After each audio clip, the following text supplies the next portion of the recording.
Paris Olympic 2024-এ জয় জয়কার ভারত কি বেটি মানু ভাকেরের। Air পিস্টলের নিশানায় মাত্র দুদিনের মধ্যে দুটি ব্রোঞ্জ মেডেল নিজের ঝুলিতে ভরে ইতিহাস সৃষ্টি করলেন মানু। এর আগে কোনো ভারতীয় খেলোয়াড়ই একই অলিম্পিকে একের বেশি মেডেল জিততে পারেনি। মানু ভাকেরই প্রথম খেলোয়াড় যিনি একই অলিম্পিকে দুটো ব্রোঞ্জ মেডেল জিতে নিয়েছেন।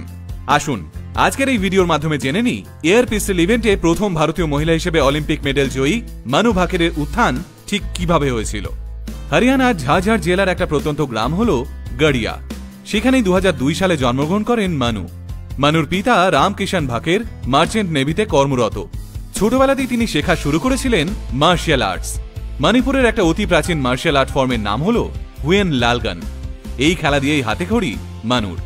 এরপর টেনিস, স্কেটিং, এমনকি বক্সিংও শিখেছেন মানু। শুধু তাই নয়, জাতীয় স্তরে এই সমস্ত খেলাতে অসংখ্য মেডেলও জিতেছেন মানু। কিন্তু শেষমেশ 15 বছর বয়সে সমস্ত খেলা থেকে নিজেকে সরিয়ে নেন এবং এয়ার পিস্টল শুটিংয়ে মনোনিবেশ করেন। 2017 সালে মানু জাতীয় স্তরে 9টি গোল্ড মেডেল জিতেছিলেন। এরপর আর পিছন ফিরে তাকাতে হয়নি মানুকে। 2020 টোকিও অলিম্পিকে সেইভাবে দাগ কাটতে না পারলেও 2024-এর প্যারিস অলিম্পিকের প্রথম দিন থেকেই আত্মবিশ্বাসী ছিলেন মানু। 10 মিটার এয়ার পিস্টলের ব্যক্তিগত ইভেন্টে ব্রোঞ্জের পদক জিতে ভারতের হয়ে চলতি অলিম্পিকে প্রথম পদক জেতেন তিনি। এখানেই থেমে থাকেননি মানু। এয়ার পিস্টলের মিক্সড ইভেন্টেও ব্রোঞ্জ জেতেন তিনি। মিক্সড ইভেন্টে মানুষ সঙ্গী ছিলেন সরবজিৎ সিং।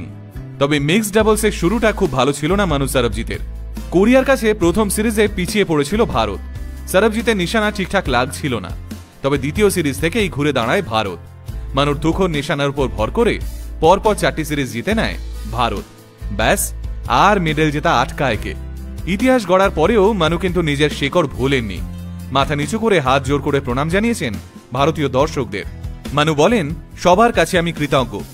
ভারতীয় হিসেবে একই অলিম্পিক্সে দ্বিতীয় পদক জিততে পেরে গর্বিত। সকলের আশীর্বাদ ছাড়া এটা সম্ভব ছিল না।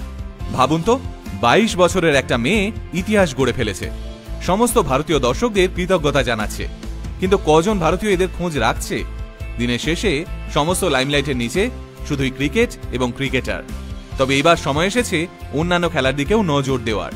সময় এসেছে ভারতীয় মহিলা খেলোয়াড়দের বিশেষভাবে প্রশিক্ষণ দেওয়ার। মানু ভাকেরের এই মেডেল শুধুমাত্র একটা পুরস্কার নয়।